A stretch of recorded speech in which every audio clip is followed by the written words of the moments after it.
Hi friends.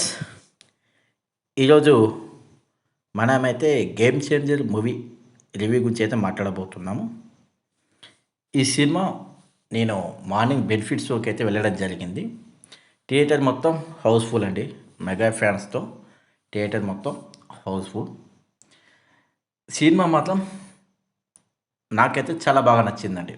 ముఖ్యంగా మనం first half గురించి తీసుకోవాలనుకుంటే సినిమా ఫస్ట్ రామ్ చరణ్ గారు ఫస్ట్ హాఫ్‌లో కాలేజ్ స్టూడెంట్‌గా, అటు పోలీస్ ఆఫీసర్‌గా, అటు ఐఏఎస్ ఆఫీసర్‌గా ఇలా విభిన్న పాత్రలో మనకు నటించడం జరిగింది. మనకు కనిపించడం జరుగుతుంది. రామ్ చరణ్ గారిదంటే ఈ పాత్రలో చాలా అద్భుతంగా నటించాడండి. ఫస్ట్ హాఫ్‌లో వచ్చే సీన్స్ గానీ, సాంగ్స్ గానీ, ఆ ఇంటర్వెల్ సీన్స్ గానీ, ప్రతి పాత్రలో శంకర్ గారు చూపించిన ఎలివేషన్స్ గానీ, మూవీకి మాత్రం హైలైట్. అలాగే కేఆర్ అద్వానీ గారు కూడా చాలా బాగా నటించారు. తన పాత్ర అనుకున్నంత ఎక్కువసేపు లేకపోయినప్పటికీ రామ్ చరణ్ గారితో వచ్చే లవ్ సీన్స్ గానీ, ఆ కాలేజ్ స్టూడెంట్స్ గానీ చాలా బాగా చేసిందామె. ఆమె పాత్రకు మాత్రం 100% న్యాయం చేయడం జరిగింది. అలాగే మిగతా పాత్రలు ఎస్‌జే సూర్య గారు గానీ, మిగతా వారి పాత్రలు కూడా చాలా బాగుంది.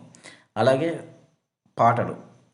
పాటలు మాత్రం మనం అనుకున్నంత ఎక్స్‌పెక్టేషన్స్‌లో లేకపోయినప్పటికీ మరి 'శంకర్' గారి మూవీలో సాంగ్స్ అంటే మనం ఒక రేంజ్‌లో ఊహించుకుంటాం. ఏఆర్ రెహమాన్ గానీ, శంకర్ గారు గానీ ఒక రేంజ్‌లో చూసుకుంటాం. కానీ ఇలా శంకర్ గారు చేసిన మిస్టేక్ ఏంటంటే ఏఆర్ రెహమాన్ గారు కాకుండా తమన్ గారు తీసుకోవడంతో తమన్ గారు మనకు అనుకున్నంత రేంజ్‌లో సాంగ్స్ ఇయ్యకపోయినప్పటికీ బ్యాక్‌గ్రౌండ్ మ్యూజిక్ మాత్రం చాలా బాగా వాయించేశాడు. బ్యాక్‌గ్రౌండ్ మ్యూజిక్‌లో మాత్రం చాలా బాగుంటుంది. సినిమాకి ఇంటర్వెల్ సీన్ మాత్రం చాలా హైలైట్ అండి. ఇంటర్వెల్ సీన్‌లో వచ్చే ఎలివేషన్స్ కానీ, ఆ ఇంటర్వెల్ సీన్ ముందు వచ్చే సీన్స్ గానీ చాలా హైలైట్ అండి. అవి మాత్రం ఖచ్చితంగా మీరు మిస్ కావద్దు. అలాగే ఫస్ట్ హాఫే చాలా బాగుంది అనంటే సెకండ్ హాఫ్ అంతకు మించి ఉంది అండి. ముఖ్యంగా రామ్ చరణ్ గారు పొలిటికల్ లీడర్‌లో కనిపించే పాత్ర అప్పన్న పాత్రలో చాలా ఒదిగిపోయారండి. ఆ పంచెకట్టు గానీ, ఆ జనాల్లో తిరిగే విధానం కానీ, ఆ మాట్లాడే విధానం కానీ, ఆ స్టేజ్ పైన స్పీచెస్ గానీ, మనకు పవన్ కళ్యాణ్‌ని గుర్తు చేస్తాడు ఖచ్చితంగా. పవన్ కళ్యాణ్‌కి దగ్గరగా ఈ స్టోరీ సెకండ్ హాఫ్‌లో మనం చూడవచ్చు. రామ్ చరణ్ గారి అప్పన్న పాత్రకి ధీటుగా విలన్ పాత్రలో ఎస్‌జే సూర్య గారి నటన మాత్రం చాలా అద్భుతంగా ఉందండి. వీళ్ళ మధ్యలో వచ్చే సీన్స్ అభిమానులను మాత్రం ఒక రేంజ్‌లో అల్లాడిస్తాయండి. మీరు చూడండి థియేటర్‌లో మొత్తం దద్దరిల్లిపోతాయి ఈ సీన్స్ అయితే. మేమైతే చాలా బాగా ఎంజాయ్ చేసాం ఈ సీన్స్. ఎస్‌జే సూర్య గారి పాత్ర మాత్రం చాలా బాగుంది. చాలా యాక్టింగ్ కూడా లెవెల్‌లో చేశారు. చాలా బాగుంది. అలాగే శ్రీకాంత్ గారి పాత్ర. శ్రీకాంత్ గారి పాత్ర కూడా చాలా మంచి వ్యక్తిగా చాలా బాగా నటించారు. ఆ పాత్రలో ఒదిగిపోయారు. అలాగే అంజలి గారు. అప్పన్న భార్యగా అంజలి గారు కూడా చాలా బాగా నటించారండి. కనిపించేది కొద్దిసేపు అయినప్పటికీ చాలా బాగా చేశారు తను. తన పాత్రకి 100% న్యాయం చేయడం జరిగింది. అలాగే ఈ సినిమాలో ముఖ్యంగా చెప్పాలి అనుకుంటే సాంగ్స్. సాంగ్స్ అనుకున్నంత రేంజ్‌లో లేకపోయినప్పటికీ ఈ సాంగ్స్ పైన రామ్ చరణ్ గారి డ్యాన్స్ చూస్తే మాత్రం మన 2 కళ్ళు చాలవు.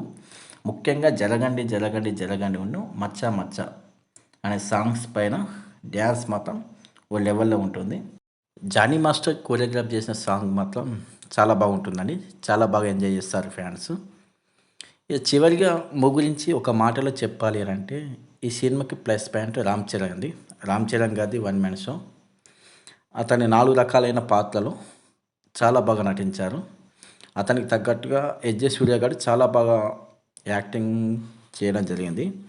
ముఖ్యంగా ఈ సినిమాలో రామ్ చరణ్ గారికి సుకుమార్ గారు చెప్పిన విధంగా నేషనల్ అవార్డ్ వచ్చే అవకాశం ఖచ్చితంగా ఉంది.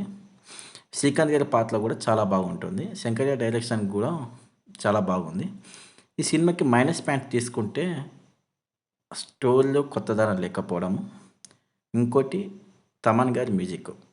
తమన్ గారి బ్యాక్‌గ్రౌండ్ మ్యూజిక్ మంచిగున్నప్పటికీ సాంగ్స్ మాత్రం అభిమానులను నిరాశపరిచింది.